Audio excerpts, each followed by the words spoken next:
encore rien fait. Hein. Bonsoir à tous, passez une bonne soirée? Ouais. Bon, tant mieux alors. Bon alors moi, effectivement, je m'appelle Nicolas, mais je trouve que c'est un prénom ultra commun. Enfin, vous connaissez tous au moins 3 ou 4 Nicolas. Ok. C'est un très joli prénom. Oui, merci, c'est très joli, mais c'est pas le sujet.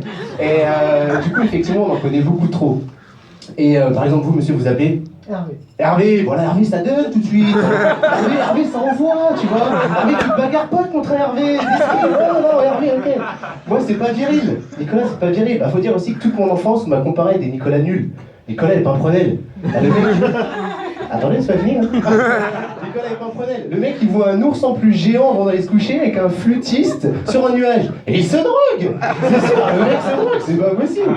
Pareil, alors lui, c'est le meilleur. Le petit Nicolas. Alors lui c'est un rebelle, attention, une vraie caïra. Hein. Et vas-y que je lève même pas le doigt quand je veux parler. Et vas-y que je m'en range même pas 2 par 2 pour rentrer dans la classe. Un ouf. Bon, heureusement, après on a eu Anelka et Sarkozy pour remonter les bad boys des Nicolas quand même. Bon alors Anelka, lui je l'adore. C'est un de mes footballeurs préférés, c'est pour ça que j'ai fait du foot. Et au début j'étais attaquant, tu vois, la star, celui qui met les buts. Bon après j'étais défenseur. Puis gardien, remplaçant. Bon, avant qu'il me fasse faire le poteau de corner, apporter les serviettes, la flotte, j'ai dit c'est bon, j'arrête. Et pourtant, j'adore ça le foot. Moi, j'écoutais tous les matchs à la radio, parce qu'on n'avait pas Canal+, donc j'écoutais tous les matchs. Et les commentateurs, c'est vraiment des ouf. Et c'est moi qui passe à Ribéry sur le côté gauche. Ah, moi, tu dis, attention, il y a juste une touche. Comment tu cries? Et j'ai rien du tout. Bon, après, c'est vrai, je trouve quand même dans le foot, il y a beaucoup trop d'argent. Hein, il y a trop d'argent, même. Aujourd'hui, vous regardez les stades, ils sont en train de se faire sponsoriser. L'Alliance Arena, l'Emirates Stadium.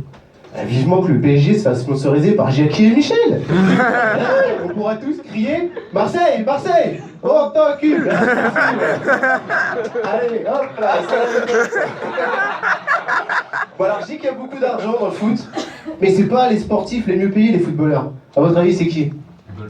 Les golfeurs, exactement, monsieur. Alors les golfeurs, ils touchent de l'argent, personne part d'eux. On les voit jamais à la télé, on les voit jamais nulle part. Est-ce que vous avez déjà un pote à vous qui vous a dit oh écoute, là j'ai les 2 dernières places pour l'Open France à Mont-de-Marsan. Direct, hop, je les poste sur Facebook. Hein. Hashtag je pèse, hashtag Golfette Turbo GT Sport. Hashtag les jaloux vont maigrir. Non, il y a pas, ça n'existe pas. Donc moi du coup, j'étais nul au foot, pas assez riche pour le golf. Donc j'ai fait du basket. Attention, hein. Basket américain, pas basket français. Hein.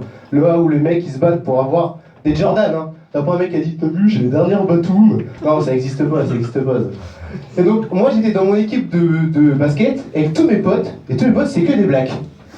Et c'est là que j'ai vite compris quand même que la taille, c'était très important. Bah oui, un panier à 3,05 m, la taille ça compte, forcément, sinon tu marques pas. Bon après, c'est vrai que tous mes potes blacks, moi j'étais le seul blanc. Et j'ai vite ressenti ce que ressent le lait au milieu d'un Oreo. Je sais pas si vous voyez.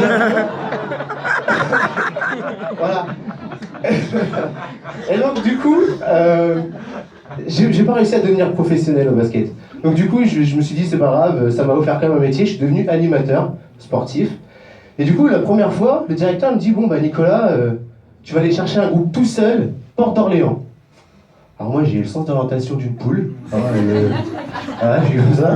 Et donc du coup, le directeur m'appelle le jour J et il me dit oui Nicolas, t'es où? Les enfants ils t'attendent. Moi je lui réponds bah, je suis à Orléans, je cherche la porte. Bon, heureusement qu'il m'a pas demandé d'aller chercher Porte d'Italie. Bon du coup il m'a viré. Et du coup je suis obligé de faire des entretiens d'embauche pour avoir un vrai métier maintenant aujourd'hui. Mais les entretiens d'embauche c'est tous les mêmes. C'est toutes les mêmes questions. Oui, monsieur, pourquoi vous voulez absolument intégrer notre entreprise? Bah pour la thune. Bon, un peu pour ta secrétaire aussi. Bon, après, il te pose toujours la même question. Où est-ce que vous voyez dans 10 ans? Mais j'en sais rien, connard, donne-moi le job, on se donne rendez-vous dans 10 ans, on en discute.